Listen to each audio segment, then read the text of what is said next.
Oke teman-teman, balik lagi dengan saya Fikri Ridho. Seperti biasa saya akan mereaction soal sepak bola Indonesia dan juga tanggapan komentar dari netizen soal sepak bola tanah air. Seperti apa tanggapan mereka? So mari kita simak sama-sama. Let's go.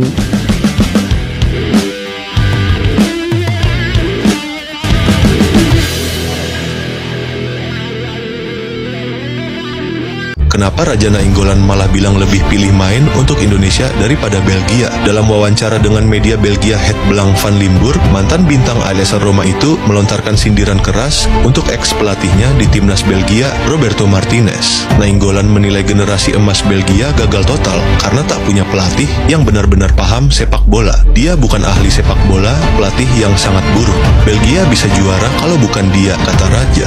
Ia mengungkap bahwa di era Martinez tak ada pola atau strategi jelas, hanya mengandalkan momen dari pemain seperti Hazard, De Bruyne, atau Lukaku. Kekecewaan itu bikin Raja merasa tak dihargai di negaranya sendiri. Raja lalu membandingkan dengan Indonesia, tanah kelahiran ayahnya. Sekarang saya lebih memilih bermain untuk Indonesia. Mereka pasti akan menghormati saya. Ia bahkan menyebut nama pemain naturalisasi seperti Sandy Walsh dan Ragnar Oratmangoen yang menurutnya lebih dihormati di sini. Untuk rasa hormat seperti itu, kamu rela berkorban. Nainggolan menutup dengan nada tegas, bukan karena benci Belgia, tapi karena di Indonesia ia merasa dihargai. Sebuah pesan tajam. Terkadang rasa hormat lebih berarti daripada trofi.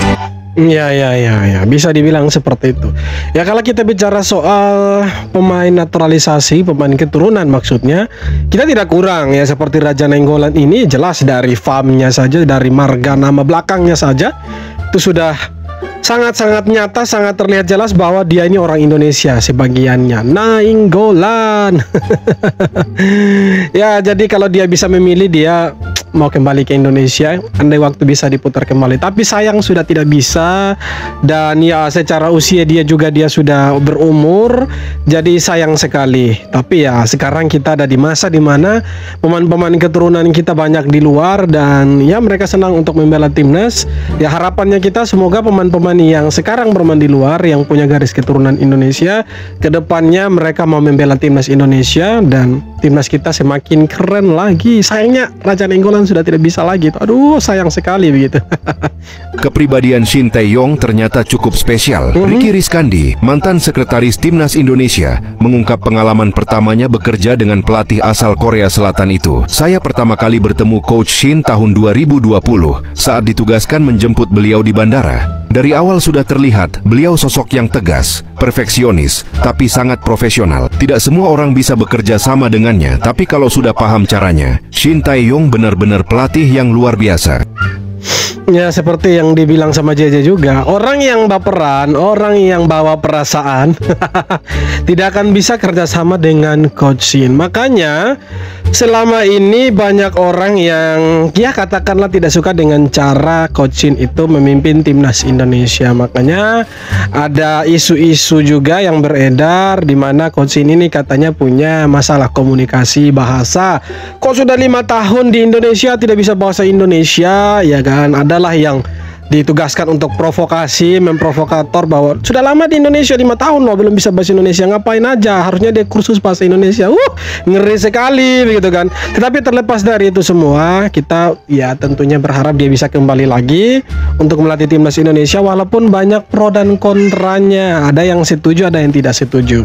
Tapi ya, apapun nanti keputusan dari PSSI selaku federasi, siapapun yang ditunjuk sebagai pelatihnya, kita sebagai supporter sudah pasti akan mendukung. Tapi kalau gagal lagi, ya pastinya nama Shin Tae-yong akan dibanding-bandingkan lagi dengan pelatih yang menggantikan Patrick Kluivert. Bojan Hodak sinir JJ soal komentar ke Eliano. Pelatih Persib itu tegas bilang beberapa orang harus fokus sama pekerjaannya jadi penerjemah, bukan sok tahu soal sepak bola. Eliano disebut pemain top, main dimanapun selalu maksimal, bahkan lari 10 km tiap pertandingan. Dan buat Bojan, Eliano salah satu rekrutan terbaik Persib. Buat kalian yang mau nonton pertandingan seru bisa lewat link yang ada di bio gua. Gue setuju sih sama Coach Bojan Hodak. Fokus aja sama kerjaan masing-masing. Jadilah penerjemah bukan komentator dadakan. Eliano sekarang di tangan yang tepat.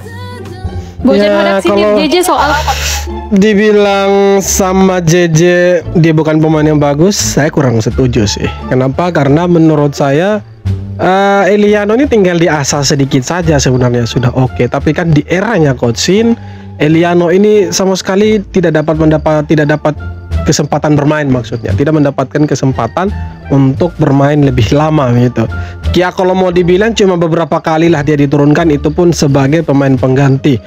Tapi ya kembali lagi sekarang dia menjadi andalan di Persib Bandung di tangannya Bojan Hodak. Dia menjelma jadi salah satu bek yang paling diandalkan sekarang di Persib Bandung, dan kita lihat dia selalu tampil konsisten di Persib Bandung. Terakhir kemarin kasih kalah Selangor FC kalau saya tidak salah, itu dia bermain bagus juga. Dan ya saya pikir ini tinggal masalah waktu saja, dan dia masih sangat muda begitu kan. Nah terlepas dari itu semua, saya pikir JJ juga punya penilaian sendiri, karena kalau tidak salah si JJ ini punya lisensi AFC kalau saya tidak salah ya. Kalau salah boleh dikoreksi begitu. Jadi mungkin dia punya penilaian sendiri lah. Tapi dari itu semua kita mengambil kesimpulan bahwa Eliano masih sangat muda dan masih butuh proses. Kalau sekarang mungkin dia underperform, kan kita tidak tahu 5 atau 10 tahun ke depan, jangan 10 tahun terlalu lama. 2 atau 3 tahun ke depan dia perform, ya kan kita tidak tahu. Jadi ya biasa aja sebenarnya. Kritik mengkritik itu hal biasa, intinya jangan sampai terpecah belah. Itu yang paling penting. Keren. Bocor, inilah 3 nama pelatih asing yang berminat untuk melatih timnas Indonesia menurut jurnalis media lokal tanah air. Yang pertama ada nama Roberto Donadino, pelatih berkebangsaan Italia yang sudah kaya akan pengalaman di dunia sepak bola. Tercatat Donadino sebelumnya pernah melatih timnas Italia di tahun 2006 hingga 2008. Dan untuk di level klub, Donadino juga tercatat pernah menukangi beberapa tim besar Serie A seperti Genoa, Napoli, Parma, dan juga Cagliari. Kedua, Juan Carlos Osorio, pelatih asal Kolombia yang juga punya pengalaman melatih di level internasional. Tercatat, Osorio pernah melatih beberapa negara Amerika Latin seperti Paraguay dan juga Meksiko. Untuk di level klub bisa dibilang Osorio cukup berprestasi di level domestik. Osorio tercatat pernah melatih beberapa tim besar di benua Amerika seperti Sao Paulo, CD Amerika, dan Chicago FC. Dan ketiga, ada nama Oscar Garcia, pelatih berkebangsaan Spanyol yang memiliki segudang pengalaman sebagai pelatih. Tercatat Oscar Garcia pernah melatih beberapa klub yang bermain di liga top Eropa seperti Watford, Brighton, RB Salzburg, Olympiakos, dan juga Celta Vigo. Namun hanya saja Oscar Garcia belum memiliki pengalaman melatih tim nasional manapun. Jadi gimana menurut kalian? Ini baru 3 nama, infonya masih banyak nama yang ditawarkan oleh beberapa agen luar untuk timnas Indonesia.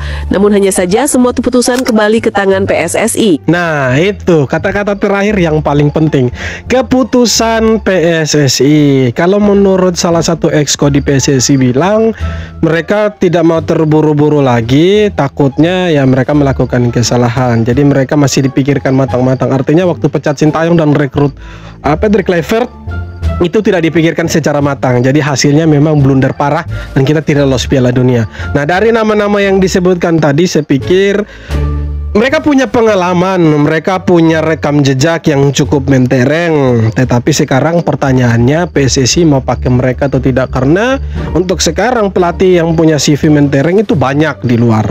Dan pertanyaan selanjutnya, apakah mereka mau melatih timnas Indonesia? Kita tidak tahu juga. Tetapi yang pasti, siapapun yang nanti menggantikan Patrick Kluivert, dia harus bisa lebih baik daripada 2 pelatih sebelumnya, yaitu Sintayong dan Patrick Kluivert. Nah, kalau dia tidak bisa lebih baik daripada Sintayong, namanya akan selalu dibanding-bandingkan dengan Sintayong. Itu sudah pasti dan itu sudah jelas dan tidak bisa terlepas. Nah, bagaimana caranya supaya dia tidak dibandingkan dengan Sintayong? Ya, dia harus lebih baik dari Sintayong dan Patrick Kluivert. Cuma itu syaratnya. Supaya kita bisa move on dari Sintayong, pelatih yang akan ditunjuk oleh PSSI selanjutnya harus lebih baik dari Sintayong. Setidaknya bawa Indonesia jauh lebih bagus ketika masih dilatih sama Sintayong. Cuma itu syaratnya, supaya orang-orang di Indonesia ini, masyarakat bola itu bisa move on dan bisa melihat bahwa PSSI di bawahnya Erick Thohir memang sangat-sangat ambisius dan tujuannya jelas. Kira-kira begitu. Ya harus bisa seperti itu PSSI. Kalau tidak bisa menunjukkan bahwa masyarakat harus percaya dengan mereka, mereka tidak bisa dipercaya juga. Mereka tidak akan dapatkan kepercayaan, trust dari masyarakat. Sekarang nama PSSI itu lagi anjlok-anjloknya semenjak pemecatan STY. Kalau mereka salah mengambil langkah lagi, ya tambah jatuh, tambah hancur. Kira-kira begitu. Ya kita harap mereka ke depannya tidak blunder lagi. Kabar mengejutkan datang dari dunia sepak bola Indonesia. Mantan pelatih timnas Italia di Euro 2008, Roberto Donadoni, dikabarkan tertarik menangani timnas Indonesia. Jurnalis Mohamed Ali Marhus mengungkap, seorang agen menawarkan nama Donadoni tak lama setelah PSSI berpisah dengan Patrick Kluivert. Pelatih berpengalaman ini pernah membesut tim-tim top seperti Napoli, Parma, Bologna, hingga membawa Italia juara grup kualifikasi Euro 2008. Jika benar bergabung, Donadoni bisa jadi pelatih Eropa kelas dunia berikutnya untuk Garuda. Siapapun yang datang intinya cuma satu, tidak ada yang lain. Cuma satu, dia harus lebih bagus dari Sintayong dan bisa bawa Indonesia jauh lebih bagus dari sebelum-sebelumnya. Cuma itu syaratnya, tidak ada syarat yang lain, cuma itu. Dianggap kuno, lemparan jauh kini jadi tren di Premier League.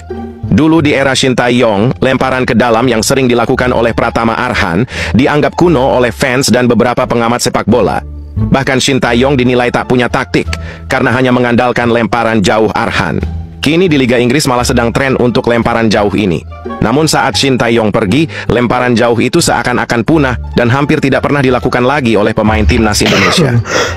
Masih ada di U23 kalau saya tidak salah, ada Robi Darwish yang punya lemparan jauh ke dalam itu cukup ya mematikan juga. Tapi untuk timnas senior memang kita hanya punya Pratama Arhan. Tapi ya Pratama Arhan sudah tidak dipanggil lagi ke timnas, kalah saing kan. Tapi ya itu lemparan ke dalam selalu digunakan oleh STY untuk mengejar ketertinggalan atau untuk mencetak gol dari situasi bola-bola luar begitu, artinya bola mati lemparan ke dalam. Itu sebenarnya sangat-sangat membantu timnas Indonesia juga. Ya kalau itu tidak haram dan itu halal dalam sepak bola dan tidak melanggar, ya why not? Harus dipakai juga kan? Itu kan peluang. Jadi kalau ada yang bilang kuno dan lain sebagainya, bodoh amat, intinya menang dulu lah.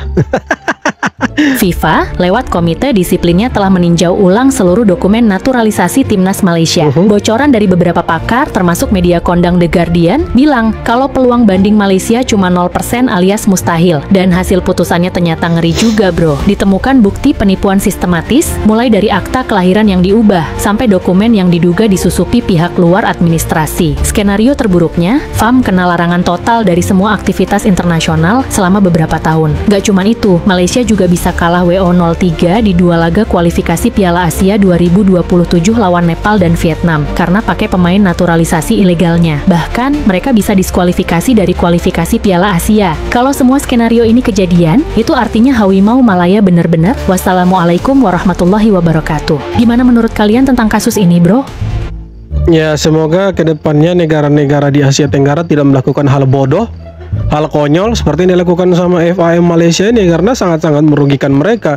Ya kalau misalkan mereka itu nanti dapat tambahan larangan lagi atau tambahan sanksi lagi, bisa saja kemenangan yang mereka dapat saat lawan Nepal dan Vietnam itu ya dikasih ke negara lawan mereka, karena mereka menggunakan pemain-pemain yang ilegal, tidak punya garis keturunan Malaysia gitu kan. Nah itu yang mengherankan juga, kok bisa mereka berani sekali begitu untuk melakukan naturalisasi. Padahal pemain-pemain yang dinaturalisasi ini tidak punya garis keturunan Malaysia. Ada apa sebenarnya? Apakah hanya untuk gagah-gagahan? Apakah hanya untuk sekedar ingin bersaing dengan Indonesia?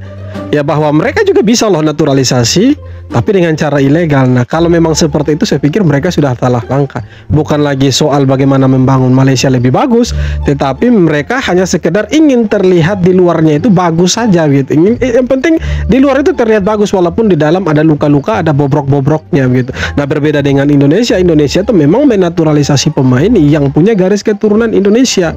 Walaupun tidak secara langsung, ada yang bleed first, artinya mereka pernah tinggal lama di Indonesia dan lahir di Indonesia, dan ya mereka secara aturan FIFA sah untuk bermain untuk timnas begitu kan.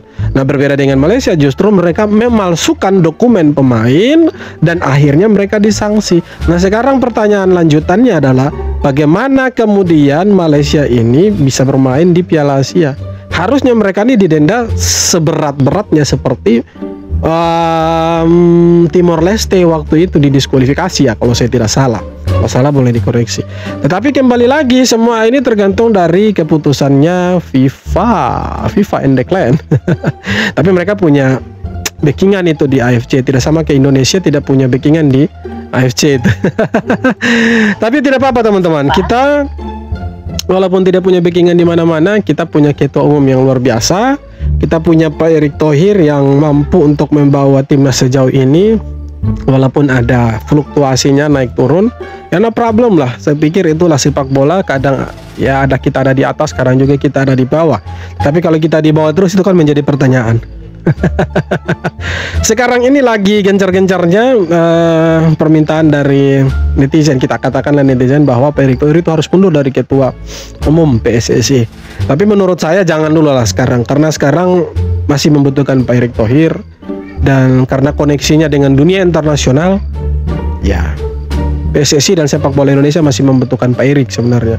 Tapi ya kita mohon sebagai supporter Pak Erick Thohir jangan melakukan kesalahan fatal lagi seperti ketika memecat Sintayong waktu itu. Kita harap setelah kursi kepelatihan timnas ini kosong, Pak Erick Thohir dan jajaran-jajarannya itu mengambil keputusan yang benar-benar bisa membuat sepak bola kita itu berubah 180 derajat atau 360 derajat. Artinya kembali kepada titik di mana kita seharusnya berada. Kita harus bermain lebih bagus, kita harus punya integritas sepak bola yang memang bisa dipercaya, dan ya kembali lagi bahwa kita harus berada di atasnya Thailand, Vietnam, Malaysia. Karena sejauh yang kita lihat, sejauh mata memandang, Indonesia sekarang ini berada di level yang berbeda.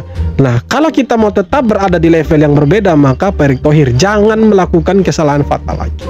Itu cuma kita minta, cuma itu saja sebenarnya. Ya semua tergantung PSSI, semua tergantung orang di dalamnya, apakah masih mau mengambil keputusan yang salah atau memperbaiki diri dan membuat PSSI ini dipercaya oleh masyarakat. Cuma itu. Oke teman-teman, jadi itu dia beberapa video tanggapan komentar dari netizen soal sepak bola tanah air. Seperti apa tanggapan kalian? Silahkan tulis kolom komentar. Kita jumpa lagi di video-video berikutnya. Terima kasih.